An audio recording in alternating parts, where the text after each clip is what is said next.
Hello everyone. In the last lecture we proved that intersection of normal subgroups is a normal subgroup.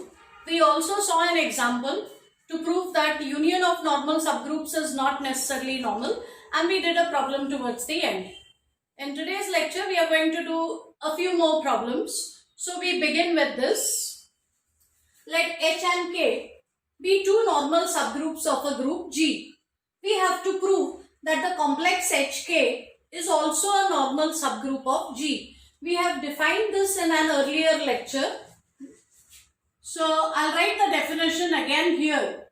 But firstly, suppose H and K are normal subgroups of G. By definition, HK is the collection of all elements of the kind small h into small k. It will have products like h into k, where the first element in the product comes from the first set and the second element comes from the second set. So every element in this set has to look like a product of two elements, where the first element comes from h and the second element comes from k. And our aim is to prove that HK is a normal subgroup of G. So we wish to prove that HK becomes a normal subgroup of G. But let's recall what is a normal subgroup. A normal subgroup has to be firstly a subgroup, and then it must satisfy an extra condition. And that extra condition comes in several equivalent versions. So firstly, the first thing that I need to do is to prove that HK is a subgroup of G. So we first prove that HK becomes a subgroup of G. So it is very clear that HK is a subset of G, because every element in this set looks like a product of two elements, where the first element comes from H, second element comes from K. But essentially, H lies inside G, K lies inside G. So if I take an element H here and an element K here, both elements lie inside G, and therefore by closure property HK also has to lie inside G. So capital HK is a subset of G. So clearly we are in the right space. HK is going to be a subset of G. Next, let us prove that the most important element belongs to this set. That is the identity. So firstly, because H and K are normal subgroups of G, they are subgroups of G. So since H and K are both subgroups of G, identity will lie inside H, identity will lie inside K, and notice that identity times identity is identity. Or in other words, identity can be written as a product of two elements, where the first element comes from H, second element comes from K. So this element looks like a product of this kind, and therefore E will belong to HK. So identity is there inside HK. So these basic conditions are satisfied. Now let's go for necessary and sufficient condition. So let us take two elements X and Y in HK. We will prove that X into Y inverse is again inside HK. But if X lies inside HK, X has to look like a product of two elements, where the first element comes from H, second element comes from K. So for some H1 in H, for some K1 in K. So X will look like a product of two elements, where the first element comes from H, second element comes from K. Similarly, Y also is from HK. So Y will also look like a product of two elements, where the first element comes from H, second element comes from K. And now let's look at the element XY inverse. The aim is to prove that this element lies inside HK. So look at XY inverse. X is H1 K1, Y is H2 K2. So if I simplify, this will become H1 K1 Inverse of the product is product of the inverses taken in the reverse order. So this will be K2 inverse times H2 inverse. And now look at this element K1, K2 inverse. Look at the element K1, K2 inverse. K1 and K2 both lie inside K. And at the moment, let me use the fact that K is a subgroup of G. I want you all to in fact keep an eye on where exactly we use the fact that H is normal, K is normal. So keep track of that. At the moment, it is enough to use the fact that K is a subgroup. So if K1 and K2 lie inside K, K1, K2 inverse will also lie inside K. So just to simplify matters, let me denote this element by small k.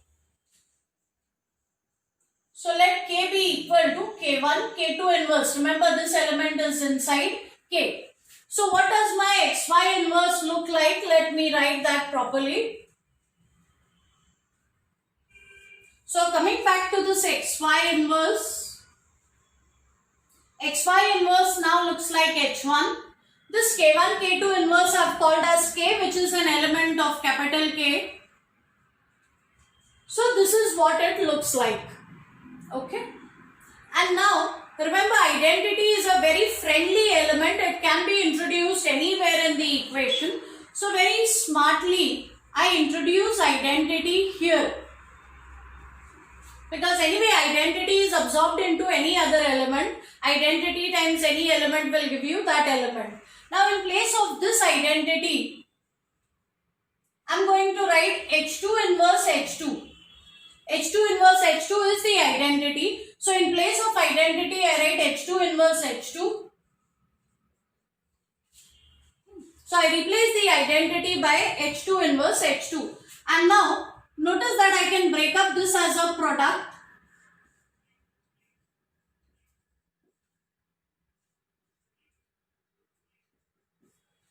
So I have managed to write XY inverse as a product of two elements. I want you to think of this as first element, this as second element. So I have written this as a product of two elements. Now all I need to do is to prove that the first element lies inside H and the second element lies inside K.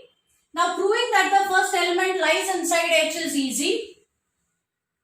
So since H1 and H2 lie inside H, again I am only using the fact that H is a subgroup. So H1 into H2 inverse will lie inside H. So this first element in the product lies inside H. Now I wish to prove that the second element lies inside K. Well, look at the element H2. H2 lies inside H and H lies inside G. So I can think of H2 as an element of G. And now for the first time, I am going to use the fact that K is a normal subgroup of G. I will not get the result unless this is normal. So H2 is in the group, K is inside K and K is a normal subgroup. So H2, K, H2 inverse lies inside K. So this element lies inside K and here I was forced to use the fact that K is a normal subgroup. Up until now, I had not used the normal part of it. I had only used that they are subgroups. So this is the first time where I need to use it. Now XY inverse looks like a product of two elements. First element is in H, second element is in K. So this element lies in HK. And that means HK is a normal subgroup of G. Sorry. This will only mean that HK is a subgroup of G. So far we have proved that HK is a subgroup of G. Let us now prove that HK indeed becomes a normal subgroup.